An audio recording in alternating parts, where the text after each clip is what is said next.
I want to take a look at some stats from the Pew Research Center. That's right, the Pew Research Center. So they asked in a survey about the news media and how blacks, whites, and Hispanics feel, how they feel like they are being interpreted by the news media. And very interesting facts that come out of this. Just recently came out. So tensions came out, and here's what we got. And one of the first things we put up here, they say that a majority of Americans say news organizations don't understand them. This is of U.S. adults who say news organizations don't understand them.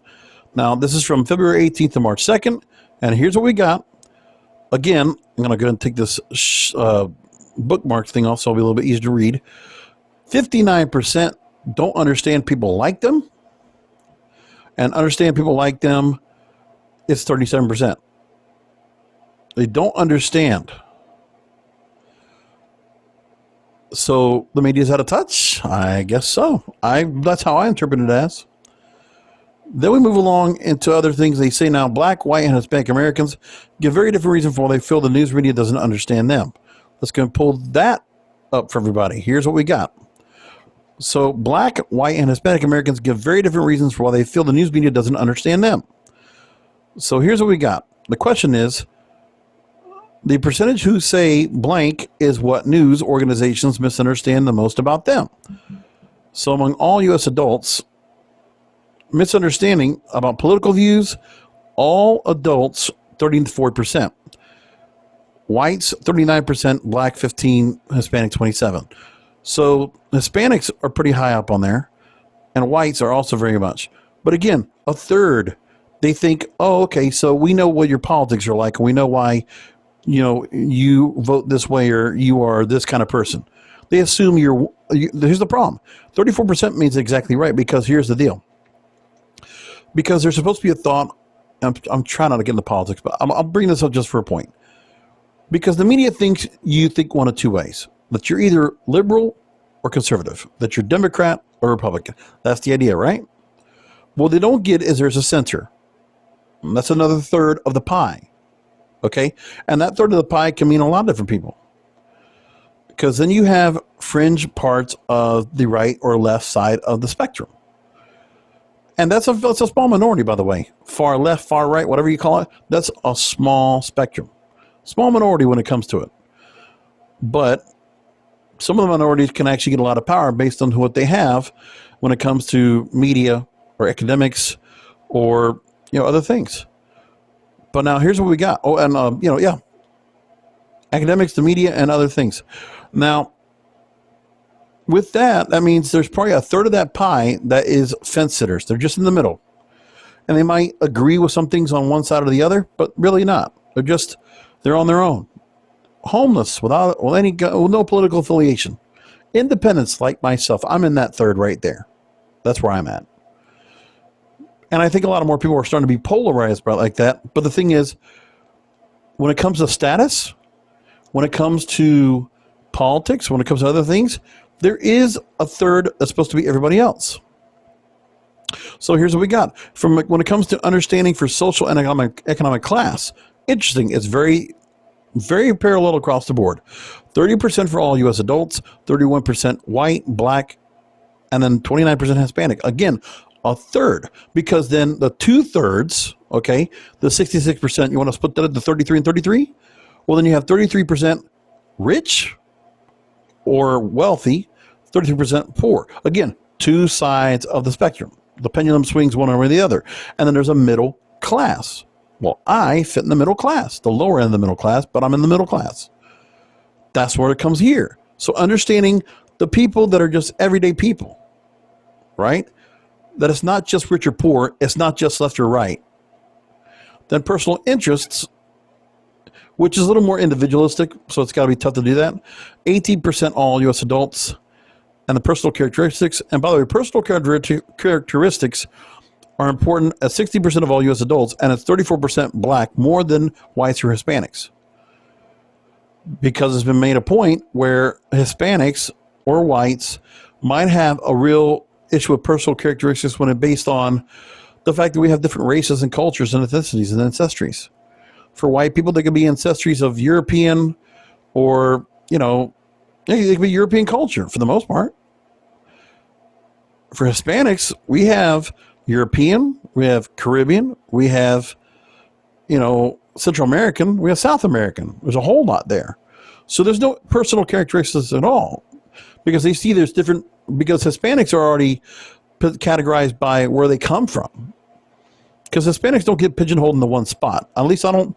There's just the woke side that wants to create Latinx, which I've talked about before. It's a stupid phrase, which I never used that before. And to call Spanish people brown is also, I'm sorry, it's not smart. It's tan skin. Look, what I got right here, this is tan. It's not brown. All right.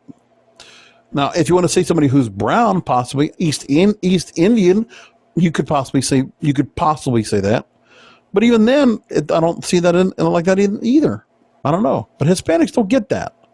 We don't get that whole Latinx part. We don't get that whole part of, that we're brown. I never called myself brown. I heard Wilder Valderrama, Fez from that 70s show, talking to his parents on TV on Today's Show saying, yeah, my brown parents. What? Brown, what? Didn't understand what? We were in an oven, we got cooked golden brown? What is that supposed to mean? But black people, according to what the survey must mean, that it should be the same way. So they're American-born blacks that I can understand personal characteristics being put here, but then you also got to consider Caribbean blacks or African blacks. Different story, different ancestry, different ethnicity, different culture altogether. But it's also because there's a focus on the black community that the news puts out there because it's made to fit an agenda. It's true. They're trying to do that. Whether it's good or bad, but they do that. And for whatever reason, they want to always create the oppression, victimhood thing, which I would imagine there are some black people that don't want to feel like they're in that category. That's what it looks like to me. That's where I look at it. Now, into the story one more time, into the Pew Research Study. They also go across and they say now, differences emerge between demographic groups and why the news media misunderstands them. This is even more pretty expansive, but let's go into this. So among U.S. adults who think U.S. news organizations do not understand people like them, the percentage that say is what news organizations misunderstand the most. So you got among all U.S. adults, when it comes to political views, you have those that are right-winged, 46%, 19% Democratic. But that's because the news does swing to the left. It is a left-wing narrative. It's been like that forever. It's always been liberal-based. Nothing wrong with that, but then again, it's much more prominent than it ever was before. Let's be honest. We know that it is. And that goes across all establishment news corporate media. Corporate media is all that way. Because you also have people that, they have a particular feeling of things and they're very, very elite, very rich. They're outside of the regular society. So when you have people that are saying they're right wing, that's because they're probably from not a major city. They're probably from like either Midwest or Southeast or wherever, and they might just not, when you have the most stories that are going to be, these people are going to be based in New York or Los Angeles, they're not going to know anything about flyover country or middle America. They're not going to know about that. Social economic class, again, this is all the Republican and Democrat stuff. That's whatever it is. So the less misunderstanding when it comes to anybody who leans Democratic or Democratic and characteristics the same way. And then men and women, interesting. So men feel like they're more misunderstood than women. But women have a lot more time in the media anyway because of what's going on with a lot of stories, And then by age group is interesting. So old people in political views, media doesn't know who the hell they are. They don't know who they are at all. Same thing for 50 to 64. And it grows as you get older. But then again, who's the Churchill that says, you are born, you grow up being a liberal and then you become a conservative with wisdom and age? I don't know if that's true or not, but I remember hearing that or reading that somewhere. Social economic class, it's across the board. It's still a third. But again, it doesn't matter how old you are, rich or poor, no matter age you are, it still means you don't get what's going on in the middle. And the political view, by the way, if you're looking at 32, 39, and 43%, that's still more in the middle. And so older people are more inclined to say, you know what? You don't know what's going on because of where things are changing. Because the older people are seeing things are changing and they're not happy with the way things are changing because they know what they lived through. If you're talking about 65 plus, they lived in a different time. Remember, 60s, 70s, they lived through Vietnam. They lived through the Korea War. They lived through, a lot of stuff. The Cold War. A lot of different things were going on for them. So things are different now, and they probably feel like history's about to repeat itself because people didn't learn from their history. That's probably true. Also interesting is family income. When it comes to political views, so more people feel like they misunderstand if they're $75,000 or more. That's interesting. The fact that family income, if it's somebody that's a well-to-do family, if you're making more than $75,000 a year, that almost half feel like the media doesn't have any touch with them because they're not talking about them.